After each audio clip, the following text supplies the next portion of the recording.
Hello guys, welcome back to my channel. This is Aahana और इस channel पर मैं लेके आऊँगी हॉरर स्टोरीज, पैरानॉर्मल एक्सपीरियंसेस और सुपरनैचुरल किस्से जो शायद आपको रात भर सोने ना दें। और आज की स्टोरी मेरे ही एक दोस्त के साथ हुआ था, उसकी बहन और उसकी फैमिली के साथ। तो आप ये स्टोरी ज़रूर सुनना और मुझे कमेंट पे बताना कि आपको कैसा लगा। And I am very sure ये स्टोरी सुनने के बाद आपको डर तो बहुत लगेगा, लेकिन उसके साथ आपको मेरे दोस्त और उसके फैमिली पर तरस भी आएगा।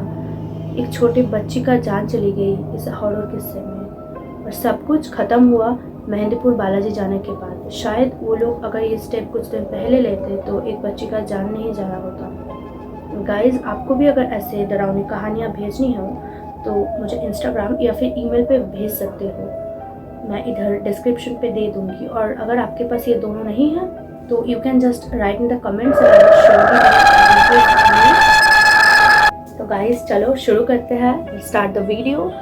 और आप पॉपकॉर्न ले आओ या फिर कुछ खाने की चीज़ और अपना लाइट डिम कर लो। Let's start the story. Riya सिर्फ 15 साल की थी जब वो और उसके फैमिली एक 2 मंजिला घर पर शिफ्ट हुआ था। घर बहुत ही सस्ता दाम पे मिला, इतना सस्ता कि उसके पापा को लगने लगा कि उस लोगों की किस्मत चमक गया है। लेकिन किसी ने ये नहीं सोचा कि मार्केट के आधा प्राइस पर इतना बड़ा घर मिल कैसे रहा था। पहले के दिन तो सब कुछ नॉर्मल था, फिर उसके बाद रिया को अजीब चीजें देखने लगी। जब स्कूल जाती थी तब उसे लगता था कि उसे कोई देख रहा है, लेकिन वो उसको ऐसे डिस्टर्ब नहीं करता था। फिर लंच टाइम पे जब सब कोई ग्राउंड पे होता था, तब रिया को स्कूल बिल्डिंग की 3rd फ्लोर पर एक बच्ची देखने लगी। जो बच्ची सफ़ेद फ्रॉक पे और बिखरी हुई बाल पे खड़ी थी। जिस बच्ची का स्किन ऐसा लग रहा था जैसे उसके शरीर में कोई भी खून का रिया को वो लड़की हर जगह दिखने लगी। रिया ने पहले सोचा कि वो एक स्कूल की स्टूडेंट ही होगी, लेकिन उसने जब अपने दोस्त से पूछा तो दोस्त हैरान होकर बोला, कहाँ, वहाँ तो कोई नहीं है। तब रिया को लगा कि अब ये डरने की चीज़ है, ये तो कोई स्कूल की स्टूडेंट नहीं है, अगर होती तो उसका फ्रेंड को भी दिखती। अब वो लड़की रिया को हर जगह फिर से देखने लगी, जैसे कि स्कूल बस की पीछे सीट पर, स्कूल की कॉरिडोर पर, स्कूल के वॉशरूम पर, हर जगह। जैसे कि वो लड़की रिया का पीछे छोड़ना ही नहीं चाहती। एक दिन ट्यूशन से लौटते वक्त रिया को लगने लगा कि जैसे कोई उसका पीछा कर रहा है। जब वो चलती तो वो आवाज़ भी चलता था, और जब वो रुक जाती तो वो आवाज़ भी रुक जाता था। अब रिया को थोड़ा डर लगने लगा। वो पीछे मुड़कर देखी, लेकिन पीछे तो कोई नहीं है। जब वो सामने मुड़ी तो उसका पैरों तले ज़मीन फिसल गया। वो देखी कि वो फिर से वो लड़की जो सफ़ेद कलर की फ्रॉक पहनी हुई, लेकिन अब उसका चेहरा साफ साफ दिख रहा था। वो लड़की रिया को एक सेकंड के लिए भी नहीं छोड़ रही थी। कभी एक सेकंड में किधर दिखता तो कभी कुछ मिनट्स के लिए। उस बच्चे की आंखें पूरी तरह काली थी, लेकिन अब रिया ने हिम्मत करके उसकी मम्मी को सब कुछ बताया। This is the first time. इसके पहले वो डर रही थी कि उसका मम्मी सोचेगी कि वो कोई मजाक कर रही है, लेकिन ठीक वही हुआ। उसकी मम्मी ने सोचा कि ये सब स्ट्रेस की वजह से हो रहा है और उस बात को पूरी तरह इग्नोर कर दिया। लेकिन उसके ही अगले दिन से घर में भी अजीब घटनाएं होना शुरू हो गया।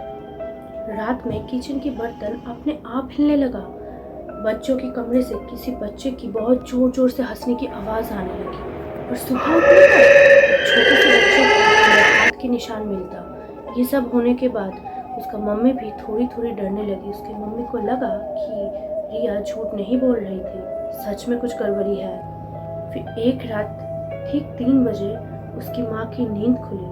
उसकी माँ ने देखा कि रिया बाथरूम के दरवाजे के पास खड़ी है, सर एकदम झुकाए हुए। माँ ने पूछा, रिया क्या हुआ?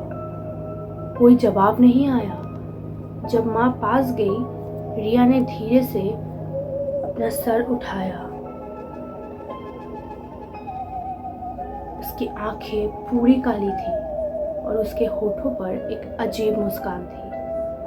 फिर उसने एक ऐसी आवाज में कहा जो उसकी नहीं थी, हम वापस आ गए हैं। उस रात के बाद सब कुछ बदल गया। रिया अब कमज़ोर होने लगी। वो स्कूल जाना भी बंद कर दिया था और रिया को वो लड़की हर टाइम दिखती थी। कभी बेड के पास खड़ी थी या फिर कभी बेड के पीछे, कभी मिरर के पास या फिर कभी कॉरिडोर पे। एक दिन रिया ने घर में अपने पुराने डॉक्यूमेंट ढूंढने शुरू किए। तब उसे सच्चाई पता चली। कई साल पहले इसी घर पे एक आदमी उसके बीवी और बच्चे के साथ रहता था। वो आदमी ब्लैक मैजिक और जादू टोना का प्रैक्टिस करता था। वो आदमी उसके बीवी और बच्चे का बलिदान दे दिया और उसको डेविल के पास सैक्रिफाइस कर दिया और उस पर एक भयानक सा तंत्र किया, जिसके बाद वो आदमी भी गायब हो गया। पुलिस बहुत ढूंढा लेकिन पुलिस का उसकी लाश कहीं नहीं मिला। लेकिन सबसे डरावनी बात तो अभी बाकी थी। रिया को एक एल्बम मिला जिस पर उस आदमी का वाइफ और बच्चे का फोटो था।